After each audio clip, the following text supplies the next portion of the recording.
Welcome. Okay.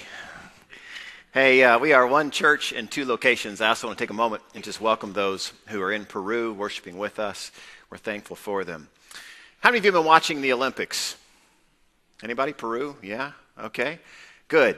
I love the Olympics, and I love the backstories that go with it. And one of the things that I was watching this week, and I thought of us as a church, was this. I don't know if you saw the race where the Brazilian runner dove across the finish line. Anybody? Yeah. And there was some controversy in that. Some people thought, that's kind of like should you really dive? I say sure. You know what? I think, do you want it? Right? Who wants it more? And part of me thought the other girl could have dove too, right? I mean, I wasn't rooting for Brazil, but I will say this, she dove, she earned it. When you skid across the track, and I guess they call those shorts, whatever you want to call them. That is all in. And I thought, what a great picture for us just to start this sermon with is the fact of being all in, whatever it takes to follow Jesus 100% is what we ought to be willing to do. I was golfing with a buddy this past week, and I let him know what I was preaching on. And what I'm preaching on. So we're talking about all in with our resources. And so I told him this, and he knew it, and he turned to the guy in the golf cart who's been coming about a month, and he said, I told you it was coming, right? And I don't talk about our resources very often, but the truth is, I probably should talk about it more. Because I think your resources are really important to you. In fact, I think you hold your resources very, very, very close to your heart. And it's probably something we should talk about often. Because the truth is, we've been talking in the past couple weeks, we've talked about the passage where it says, hate your mother and father and your children and your siblings. In comparison, Jesus is saying, love me more.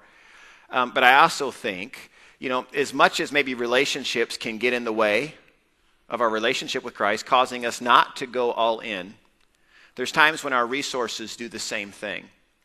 There are times when our resources tend to kind of trump our trust in our relationship with Christ. So a few concerns as I talk about money. My first concern is this, is that you're going to run maybe to the bathroom, pretend like you're going to go to the bathroom, and then you're going to slide out the back door. So we've positioned ushers at every door, just so you know. That was my first concern. My second is this, and I mean this, is just the well-being of your family. I was looking at some statistics, even from the last time I talked about this. 37% of marital problems derive from financial situations. I wouldn't be surprised even if that's higher. I saw something else that said this, 70% of all consumers, 70% of all consumers, that's pretty much most of us, right, live paycheck to paycheck. 70%. I saw another thing that said, it was talking about retirement. Nearly half of all Americans, 46%, have less than $10,000 saved for retirement. Does that sound like a fun retirement? Yeah. Or the other thing I heard that was really just astounding, the average family has $15,000 of credit card debt.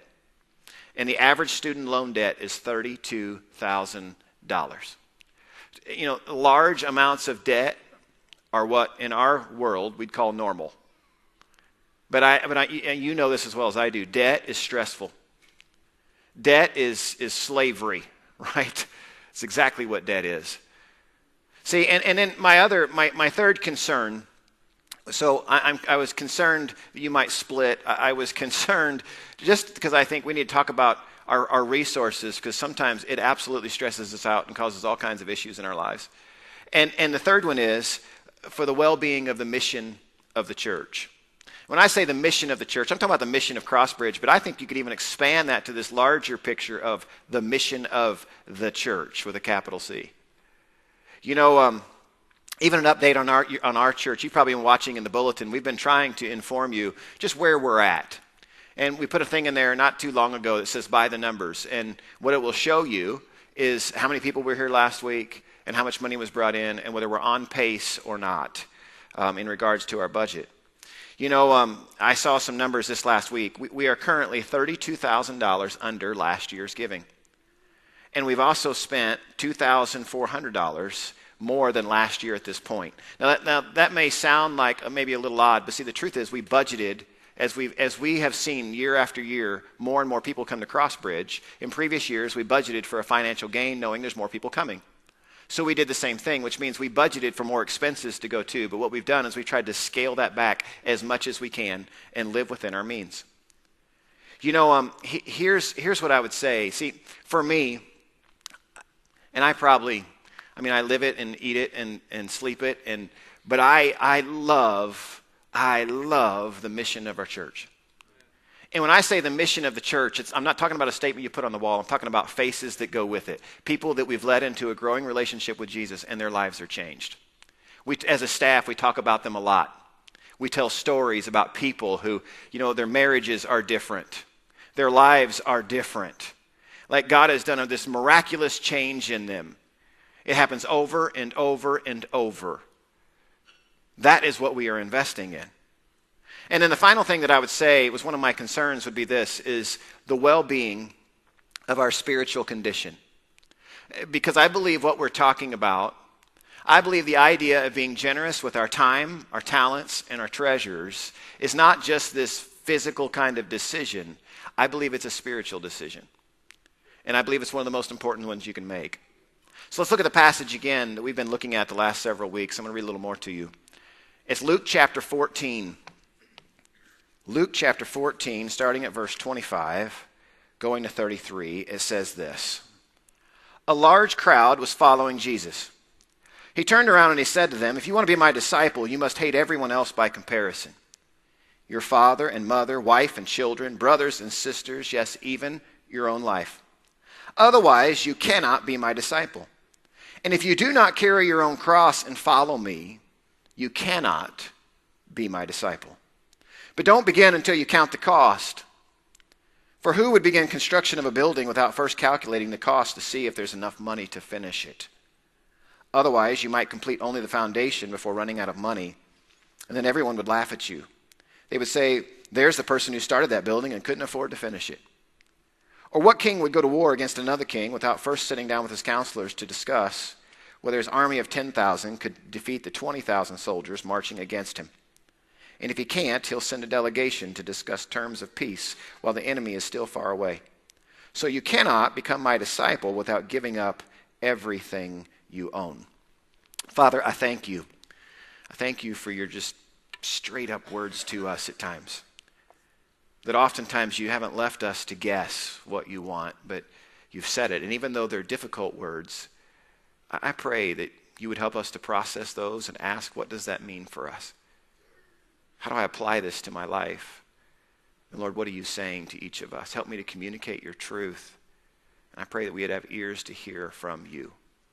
In Jesus' name I pray. Amen. God's desire for us is to have no other gods before us. If you look at Exodus chapter 20, you must have no other God but me. If you look at Luke chapter 14, 25 and 26, it says, a large crowd was following Jesus. He turned around and said to them, if you want to be my disciple, you must by comparison, that's what we talked about last week, hate everyone else, your father and mother, wife and children, brothers and sisters, yes, even your own life. Otherwise, you cannot be my disciple. We talked about that if you, upon first glance of this passage, one could begin to think, God's just kind of selfish. Like it seems kind of selfish that he would say, hate all of your family but love me. But what we talked about was I just don't believe that's our God. In fact, I believe our God to be a very generous God, a very self-giving kind of God. And what I believe is this. I believe that when he says that, he's talking in our best interest. Because he's saying, if you'll love me first, I'll help you with every other relationship in your life. If you'll love me first, I'll help you with your marriage. If you love me first, I'll pour out my fruit through your life. I'll give you patience and kindness and peace, things that will transform your marriage, that will transform your relationship with your kids, that can transform your relationship with your siblings, that all your relationships will be better if you keep me the main thing. Then you look at verse 33, which I thought was interesting as he moved on through the passage. It says, so you cannot become my disciple without giving up everything you own. So it turns from everybody, right? This whole picture of hate everybody and love me in comparison, to now it's saying give up everything. What Jesus is saying is, I want to be the absolutely number one in your life, above relationships and above your stuff. So you may say, man, time out. So, what do you mean? Cannot be my disciple without giving up everything you own. And truthfully, I have to process too. What does that mean to me? When you lay a truth upon your life and you ask yourself, what is he asking for? I mean, what would that actually look like? So what are you saying, Kevin, that coming to church and following Jesus, I had this picture, that maybe it's like going to the airport. If we could just set up our doors with, those security things you walk through. Many of you, anybody done that recently? Right? And when you go through those, what do? You take out everything you own, right? You reach in, you pull out your wallet, you pull up, your keys. Usually it's my glasses. I'm checking things. Oh, it's the phone, right? And we lay it all down, correct? Your belt, I'm not going to do that for your sake. I mean, it's all of it.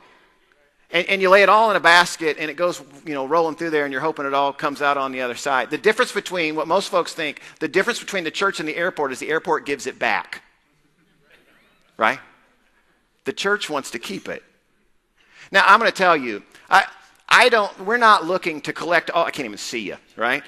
We're not looking to collect all your stuff and to keep it so that the church can just be rich. No, that's not it. But what we are looking to do is that we would be a people who are willing to say, this stuff is not really my stuff. This stuff is actually his stuff. In fact, here's what I would say. See, I think when you actually put your stuff on the table, you may say, well, man, you're talking about it's hard to give up all of our stuff. Actually, to lay it on the table and say, Lord, do with it what you want. But the truth is, in my own life, here's what I would say. See, I believe I get a great return on my investment. I believe that when I invest in the kingdom, I get an absolutely great return on my investment. There's a cost to following Jesus, but I believe this. I believe the benefits far outweigh the expense. Jesus wants to know that we recognize what he's done. I think Jesus wants to know that we recognize that he went all in for us.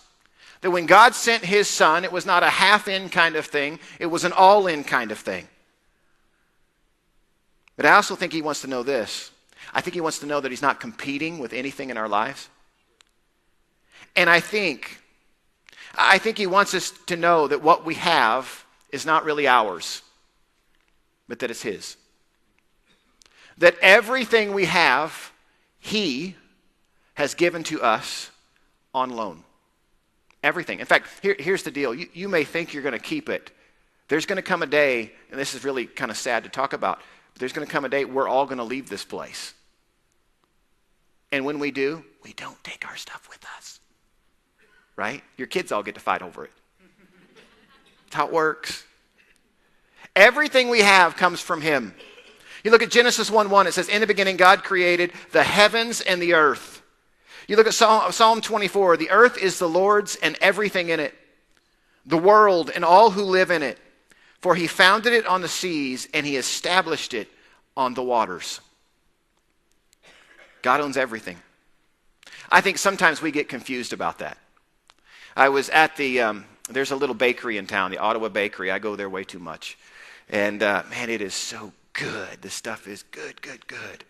And every once in a while, I'll take my kids there, and sometimes it's bribery. Sometimes I'm just feeling like I need something, so I take them, And we'll go there, and every time we go, there's all these, there's Danishes, and there's muffins, and usually it's at breakfast time when I take them. But you know what they get? They get every time. Cake for breakfast. And here's the thing about the Ottawa Bakery. When they cut a piece of cake, It is a giant piece of cake. It looks like they quartered like the cake, right? And when they give it, it comes out like a triangle, and the back of it's looks like it's this high. And so the last time I took them, maybe both of them were like, cake. Right there, I want that cake. And so sure enough, she cut this giant piece of pie cake like this, sliver, and we won't call it a sliver, we'll call it a chunk, and put it on Gerald's plate. And then she cut another one for Tamara and put it on Tamara's plate, and it was sitting there, and it looked so good. And the fork was there, and I wasn't going to get a piece of cake, but I looked at Gerald, and I said, hey, buddy, I said, let me try your cake. And I wasn't really asking, right? I wasn't asking. I was telling Gerald, I'm going to try your cake.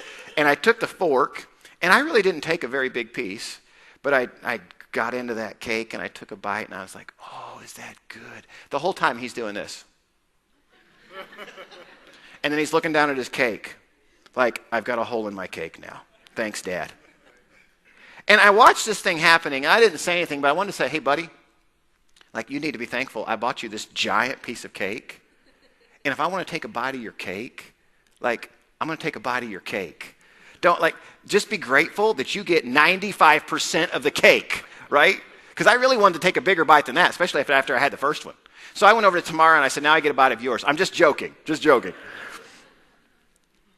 But see, the reality is Dad provided a gigantic piece of cake. And all I asked was that I might get to try a bite. Do you ever think God thinks that about us? That sometimes he says, man, look at what I have provided for you. I mean, look at this. You have one giant piece of cake, and all I want is a bite. All I want you to do is, and not to give me a bite take the bite. Can you make it small, please? And clean off the fork, right? But I think there's times when he wants us to acknowledge, what, all he's asked for is a bite. And the truth is, we get all this left of this wonderful cake that we've been blessed with, that we really, it didn't come from us. It comes directly from him. Why do you think God encourages us to share what he's given us? See, I think this. I think God encourages us to be generous because he is generous. He created us in his own image. We were never designed to be selfish people. We were created in the image of this generous God, and as his followers, he wants us to look like him. Our generosity also, I believe this with all my heart, and I know it in my own life. My generosity speaks to my trust. When I am being generous with what I've been given, it says that I trust, number one, that God has given me everything I have, and that as I am generous, that God can continue to meet my needs as well. It's exactly what it means. And when I hang on to it, and when I'm like, get your hands off my cake, it means that I believe I provided that cake, and I'm not sure where the next piece is coming from. So I'm not trusting anybody but myself, and I'm protecting what I have. See, as followers of Jesus, his mission is our mission. And I think we have to take ownership of communicating this message to people around us, not just in what we say, but in the way that we live. The way that we let everyone know that we believe in Jesus is when they actually see these practical kinds of ways that our trust is in something beyond this world. That our trust is in beyond what our hands can do. That our trust is beyond what we can create. And that we believe that everything comes from him. So what is your struggle with releasing? See, you may say, man, money's easy for me. And maybe it is. Maybe you being generous with your money is not an issue. Or maybe even you saying, hey, man, I don't have a problem tithing or giving because I recognize, man, what I have is from him. But maybe, like some of you, maybe it's time. And some of you may say, man, I'll put anything in the bucket, but I'm not signing up for anything. Because my time is more valuable than my money. I have lots of money. I don't have much time. Maybe it's your talents. I know this. In fact, we're trying to dig it out all the time because what we have is we have a group of people who like to sit on their talents. You sit on them. You try to hide them. You don't want us to find out that you're good at things. Because if we do, we'll ask you to do something and you'll never get a break. I know how it works. See, we need you. And God made you with unique gifts and talents that were given to you to bring honor to him. You know, I love seeing new people come in our doors. I love seeing new people sign up to work our children's ministries. I love seeing new people who are on the stage, our stages at both campus, leading worship, playing the guitar, playing the drums. I love to see new people on cameras and in the sound booth. In fact, I want to take a moment.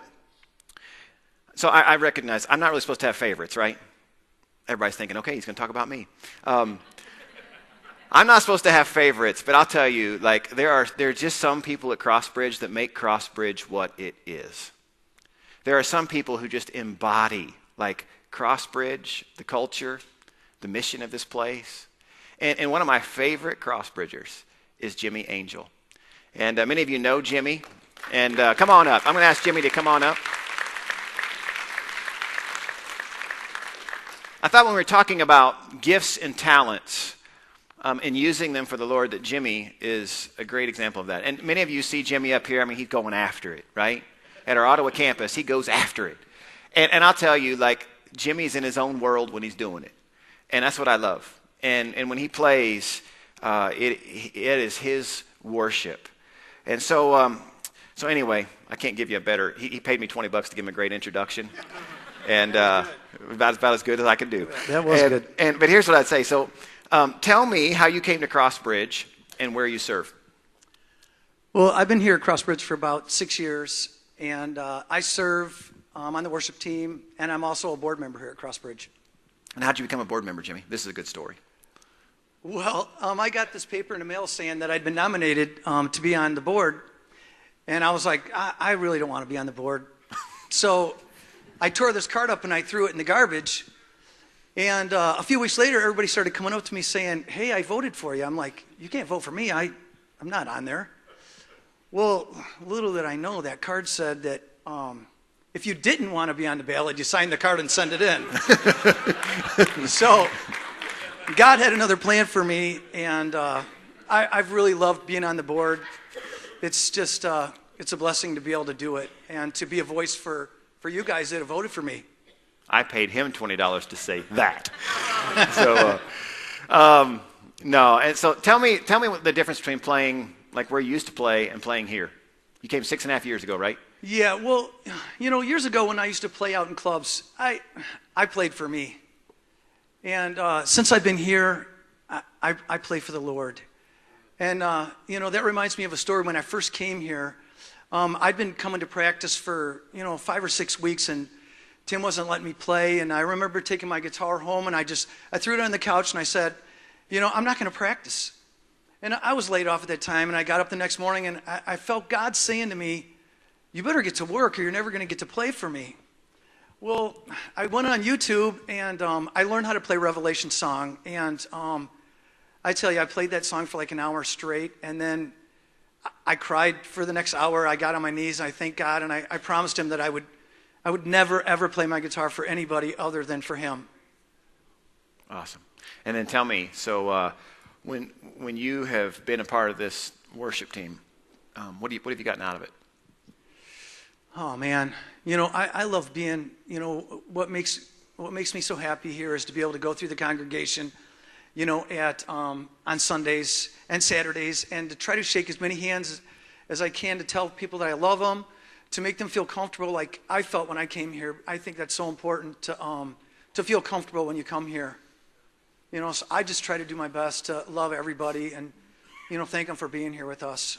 And then how has being a part of that team helped you grow spiritually? Well, the worship team, we're just not a band. A lot of us spend hours and hours and hours at home practicing, but when we come here on Wednesdays, and a lot of people are welcome to come on Wednesdays, but after we're done, we pray. We thank God for the things that are going good in our lives, and we pray for all the things that we're struggling with. We cry with each other. We laugh. We help each other with, whatever we're going through. It's an amazing thing to be able to be a part of it. It really is. Awesome. Jimmy, thank you for using your gifts and talents for him. It's making a difference. Thank you very much.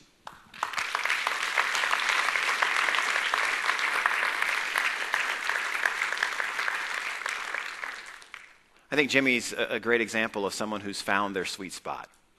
And when you see him play in worship, like you can just tell there's no other place he wants to be. I think for all of us, it's important that we find that spot. See, and here's what I would say. Like the message tonight is not just to be a giver of your money, to be generous, but it's also to be generous with the gifts and talents that God's given you. See, if everyone threw in their money, but no one said, I'm willing to use my gifts and talents, it would not be a very good church. In fact, none of this would be happening. People wouldn't be at the doors shaking your hands. People wouldn't be working back in the children's ministry, loving and discipling our kids. The problem is when we sit on our gifts and talents, the truth is, I heard someone say this like a week ago to me, that a pastor challenged him once and said, man, what are you doing? You are wasting what God has given you. And I thought, man, what a great way to look at it. In fact, I remember when I was a kid, my parents bought me this really expensive bike because I had to have it. Anybody ever remember those days? I mean, you just had to have something, right? I lived out in the country, miles out in the country. I don't know where I was going to ride my bike, but I had to have the bike. And so my parents bought me this bike, and the truth is I rode it down the country road once, and I thought this is really boring because, the road's rough, and I've got no one to ride with. I took it back. I parked it in the barn, and can I tell you, my mom was cleaning out the barn this week, and guess what she found? My bike. Yeah. In fact, there's a picture of it. There it is. Doesn't that look nice? Yeah. That bike is approximately 26 years old, and it had about 6 miles on it, right? And I think, what a waste. In fact, I remember my dad saying that quite often as the bike sat in the barn. He has given you gifts, not that they would sit and just rust and not take shape. He's giving you gifts and talents that you would use them. That you would use them to their fullest potential. And the truth is that even when you picture how you would use them, God takes those gifts and talents and does more than you could ever imagine with them. I guarantee you, as you listen to Jimmy Angel, he had no clue that 6 years from when he started that God would use him the way that God has. There was a day in which Jimmy was leading worship at one of our second campuses. Who would have thought? The same guy who threw his guitar on the couch and thought, I'll never play over there again. I heard a story too. Pastor Isaac shared a story even of a young man named Mick from the Peru campus. And a young adult, and I started in a young adult small group, loved it, came to Peru, and Pastor Isaac started encouraging him, found out that he was good at technology, and started encouraging him and said, hey, Mick, why don't you get involved with technology? And I mean, what a great story. Mick said, no. But you have to know Pastor Isaac, he just stayed on him. He stayed on him and on him and on him, and finally Mick came back and he tried it. And it was just a couple days ago, Mick posted on Facebook, he said, I can finally say that I'm part of the Crossbridge family. So thankful. When we begin to contribute whatever God has given us, resources, time, talents, gifts, it is the moment, I believe it, it is the moment in which you become a part of this place.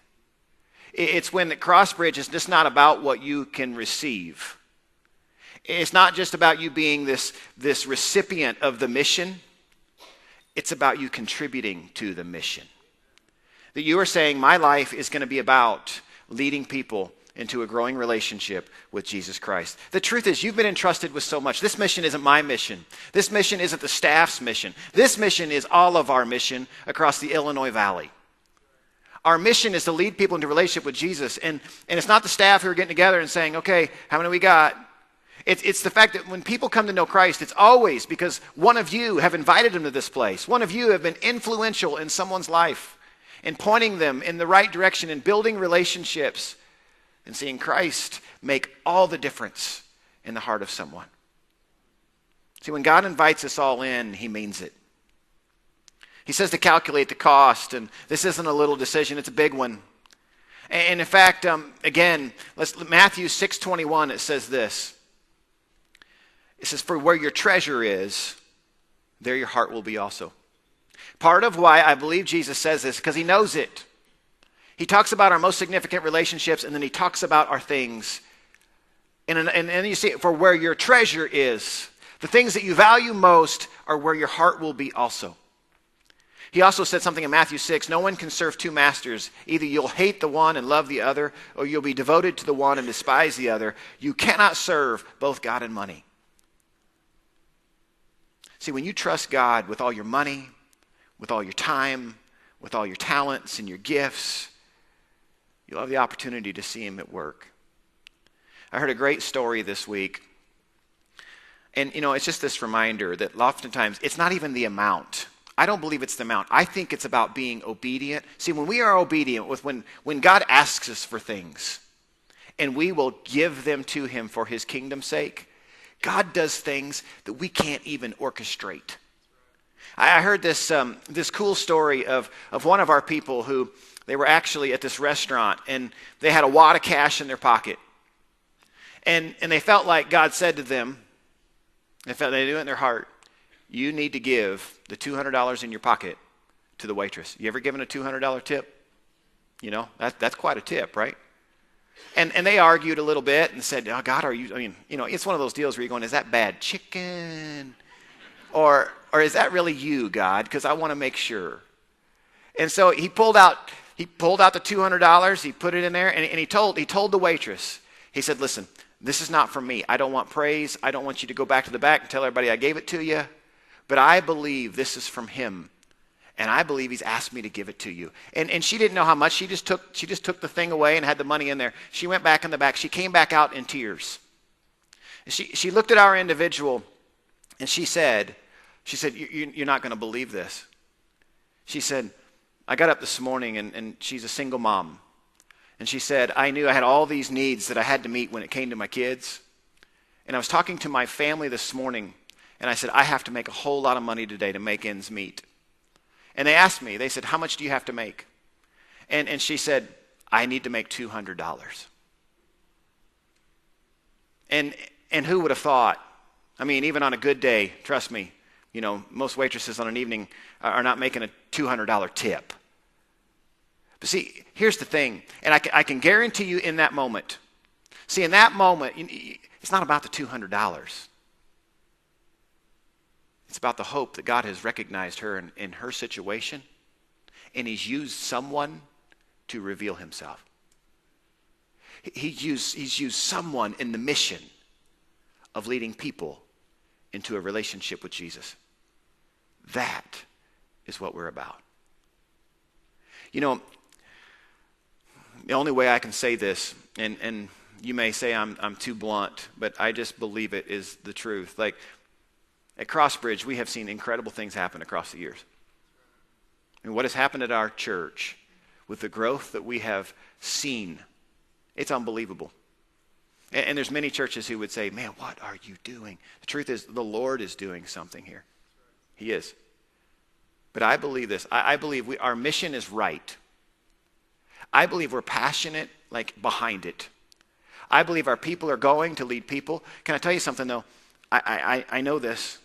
The only thing that's going to stand in the way is us sitting on our resources.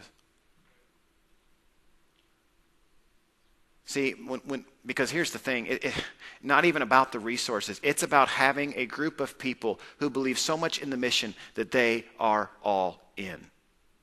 And if we have a group of people who are all in spiritually, who say, I love you first and foremost, I am yours, and everything is yours, my relationships are yours.